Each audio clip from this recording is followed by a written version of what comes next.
আসসালামু আলাইকুম সবাইকে, কেমন আছেন আপনারা সবাই? রোজার বাজার করতে গিয়ে এখন দেখতে দেখতে ঈদের বাজার নিয়ে চলে আসলাম। ঈদের বাজার এগুলো কাঁচা বাজার হাজবেন্ড করে নিয়ে আসছে। তো এটা আমাদের হচ্ছে 30 রোজা। আজকে 30 রোজাতে কি কি করলাম আর বাজারগুলো কি কি বাজার করলাম ঈদের জন্য, তাই নিয়ে আজকের ব্লগটি থাকবে। তো এখানে কাঁচা বাজারে যা মানে বাজার মধ্যে পাইছে আর কি, রাতের বাজার যেহেতু তেমন বেশি বাজার বসে না। তো এখানে মূলা, ক্ষীরা, গাজর, টমেটো, 2টা দেশি মুরগি, তারপর 2 কেজি এখানে গরুর মাংস, খাসি, আলু, নারকেল, তারপর ফুলকপি, বরবটি, ধনেপাতা, কাঁচামরিচ, তিতা করলা, আরও মানে যা যা পাইছে আর কি সব সব কিছু নিয়ে আসছে। 4 পদের সামুদ্রিক মাছও আনছে। ওগুলো আমি কালকে রাতেই মানে ফ্রিজে ঢুকিয়ে রাখছি, আর অত কিছু শ্যুট করা হয়নি।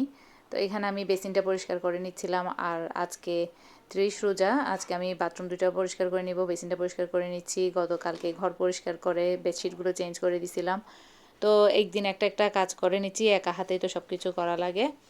বেসিন যেহেতু প্রতিদিনই পরিষ্কার করা হয়, আর বেসিনের পাশের জানালাটাও আমি প্রতিদিন একটুখানি এভাবে পরিষ্কার করে দিই। যতবার বেসিনটা পরিষ্কার করি ততবারই জানালাটা পরিষ্কার করে দিই। এভাবে করে দিলে আর মানে খুব বেশি ময়লা হয় না। তো জানালা পরিষ্কার করতে আসলে খুবই কষ্ট, তাই এভাবে করে প্রতিদিন আমি একটু একটু মানে হাতটা দিয়ে মানে একটু হাতটা বুলিয়ে নিই আর কি, জানালার মধ্যে পরিষ্কার হয়ে যায় আর পরিষ্কার থাকে, অত বেশি ময়লা হয় না। তো এখন সকাল থেকেই আসলে কাজে উঠে পড়ে লেগে গেছি, সমস্ত বাজার সব কিছু গুছিয়ে নিচ্ছি। রাতে যেহেতু বাজার করে আনছে, মাছগুলো ফ্রিজে ঢুকিয়ে রেখে আমি অন্যান্য কাঁচা বাজার কোনো কিছুই গুছাই নাই, শুকনা বাজার কাঁচা বাজার। তো এখন সব কিছু গুছিয়ে নিব। এর আগে আমি এখানে বেসিনটা ধুয়ে জানালাগুলো পরিষ্কার করে নিচ্ছিলাম, বেসিনের পাশের জানালাটা। এটা আসলে বলতে গেলে প্রতিদিনই বেসিন ধোয়া হয়, প্রতিদিনই জানালাটা পরিষ্কার করা হয়। এইখানেই তো মাছগুলো হচ্ছে, এগুলো এখানে আইচান্দা মাছ মানে কালো চান্দা মাছ, তারপরে একটা আছে বোম্বাইটা মাছ, এটাকে ফ্রাই করে মাছের চাটনি করে খাওয়া হয়, আর একটা হচ্ছে তাইল্লা মাছ, আর একটা জানি কি মাছ। এখানে মানে মোট কথা এখানে 4 পদের মাছ নিয়ে আসছে। এগুলো সব আমি ফ্রিজে ঢুকে রাখছি রাতেই। আর এখানে এই তো তরকারিগুলো যে সব কিছু পলির মধ্যে আছে, এগুলোকে আমি সকালেই সব কিছু গুছিয়ে নিব। রাতে আসলে অনেক রাত হয়ে গেছে, এগুলো আর এখন করার অবস্থা নাই। ঈদ আমাদের এখানেই করা হয়, গ্রামের বাড়িতে যেহেতু যাওয়া হয় না, এখানেই সব অনেক বছর ধরে এখানেই করছিলাম, মানে ঈদ করছি। শাশুড়ি মা মারা যাওয়ার পর থেকে ওখানে আর গ্রামের বাড়িতে আর যাই না। তো হাজব্যান্ড এখানেই ঈদ করে। তো শুকনো বাজারগুলো এখানে গুছিয়ে রাখছি, গুছিয়ে নিব। এখন সব কিছু বের করে নিলাম পলিব্যাগ থেকে। তো এখানে পোলাও চাল থেকে শুরু করে চিনি, সমস্ত ধরনের মশলা, কিংবা সাবান, আরও বিভিন্ন ঘরের যা যা মানে বাজার লাগে বা প্রয়োজন হয় তা আর কি। তো শুধু যে ঈদের জন্য লাগবে তা না, এমন অনেক বাজার আছে যেগুলো এমনিতেই, যেমন মুড়ি, আর এখানে একটা ঝাল চানাচুর। তো প্রথমবার নিয়ে দেখলাম, দেখি কেমন হয়। লবণ আর সমস্ত ঘরের যা যা জিনিস শেষ হয়ে গেছিলো সবগুলোকে লিস্ট করে নিয়ে এখন আমি মানে সবগুলো একসাথে নিয়ে আসছি। আমি আর আমার বড় ছেলে গিয়ে এগুলো বাজারগুলো করে আসছি, রাতেই করে ফেলছি এগুলো। তো এখানে যেগুলো যেগুলো দরকার হবে আমার ওগুলো সবগুলো আমি বের করে রাখছি, যাতে হাতের কাছেই থাকে, যেগুলো মানে আজকের প্রয়োজন হবে আর কি।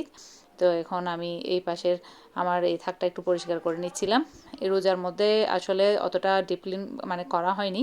তো এখন আমি আস্তে আস্তে করে এটাকে কাজ শুরু করার আগেই এই জিনিসটাকে পরিষ্কার করে নিতে চাচ্ছিলাম, যাতে আমার হাতের কাজটা একটু সহজ হয়। আর আশেপাশে পরিষ্কার থাকলে যে কোনো কাজই মানে খুব একটু তাড়াহুড়া মানে তাড়াতাড়ি হয় মতো লাগে। তো এখানে আমি ভালো করে আগেই তো একটা অঘটন ঘটে গেল, ডিমের স্ট্যান্ডটা সরাবার সময় ডিম পরে ফেটে গেছে। তো এটাকে আমি সরিয়ে রাখবো। তো তাড়াহুড়া করে আসলে কাজ করতে গেলে এমনই হয়। রোজাতে তো এতটা ডিপ্লিন করা হয়নি, আজকে যেহেতু শেষ রোজা তাড়াতাড়ি করে আমি এগুলো করে নিচ্ছিলাম, কাজ রান্নাবান্না বেশিটা শুরু করার আগে আর কি। তো এখানে যেহেতু রোজা আছি, ইফতারও রেডি করা লাগবে। ইফতার অবশ্য অত বেশি রেডি করব না আমি। তো এখানে হালিমটাকে আমি গরম পানিতে আগে ভিজিয়ে রাখছি, কালকের কাজ সব কিছু আমি আগে থেকে করে রাখছিলাম।